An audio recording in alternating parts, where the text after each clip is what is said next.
Flexible play consists of three chunks of material, three nuggets of material. The key thing, really, is the thumb. This is the sign I use for thumb.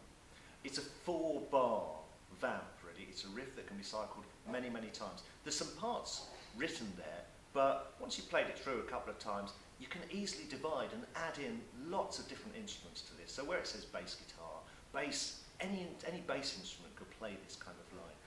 School xylophones can also play this kind of line. New parts can be devised. The aim of this really is, it's about the groove. Get the groove going in the thumb cue. Play it round a few times. The aim really is to get your band listening to each other, getting a good feel. Section 2 of the piece is head. To indicate the head, I point to my head. Head, you'll see in the score, there are parts, and most of the parts are the same, and it says play at any register. I really mean by that, play at any register. Don't get stuck to the register that's written in the score. Find the register that is best, both for the individuals, for the instruments, so wins. You have a whole range of which you can play this, and it works really well at lots of different registers. It works well in unison as well.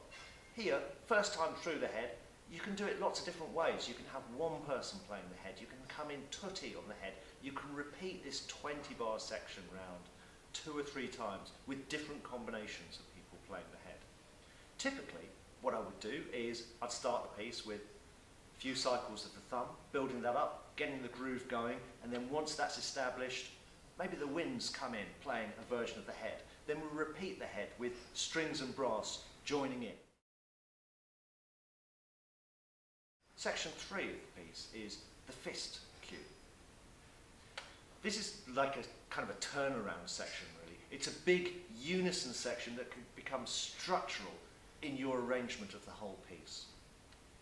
So here, typically, we've started off, we've had the thumb, we've played the head maybe twice, then big tutti moment, then let's play the fist all together, then at the end of the fist, go back to the thumb. The fourth aspect of the piece is solos, and you'll see on each part there's the mode for solos, and whether or not you have improvisers in your group, everyone can start to have a go at soloing with this mode. All of the notes of that mode work over the groove. Your soloists don't need to think about chord changes or anything, because it's basically, we have a drone going through the whole thing. Beginner improvisers should just have a go at soloing, running around that mode. A bit of homework for them is to go away, get that mode really comfortably under their fingers and just practice making their own tunes in real time.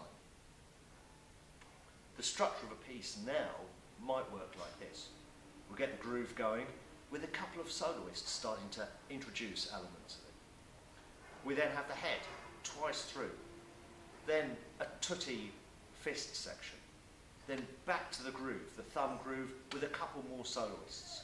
Then we have the head again a couple of times, perhaps in a different arrangement. Fist again. Back to the thumb groove, few soloists, head, fist, end. A very simple way to make flexible play work. Each part has some blank staves at the end. This is for the musicians to start writing notes about what they're doing. Any of the parts can be simplified, and a simplified part can be written on that empty stave. Any parts can be made more complex, and those parts can be written on the stave. It's really important for the young musicians to kind of clock that it's up to them to kind of make the part their own, and not just to stick religiously to the way that it's written out on the score.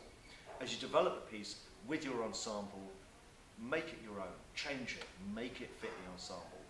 The pieces of paper, the parts, they can be dispensed with fairly easily.